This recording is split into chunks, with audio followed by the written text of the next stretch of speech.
پندوتاڼې په حدود کې د ATM ماشین نه د پیسو رایستو په وخت دوه نو سربازانو د یو کس سره ATM کارت چینج کړی دی او بیا وروسته د هغه د اکاونټ نه 2 لک روپۍ وباسلې دي.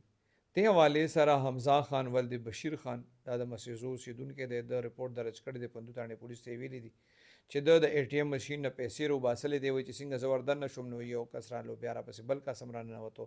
وایي راته ویل چې د ATM ماشین خو خراب دی. وایي زما نه یې کارډ واخیست، وایي زما کارډ یې په دې ATM ماشین کې وردننه کو او بیا وی چې وګوره ما خو درته وی چې د ATM خراب دی، وایي ستا کارډ یې پکې ونښتو دا ته اوس نه روځي. وایي مونږ وایي زما په مخ کې کوشش هم وکړو چې کارډ ته روځي خو بس وایي رونه وته. وایي زه لاړم چې کله زه د ATM ماشین نه راووتم څه مزل مې وکړ نو وروسته راته میسج رالو چې یاره ستا د اکاونټ نه خو 2 لک روپۍ چې کوم دي هغه وباسلې شوي دي.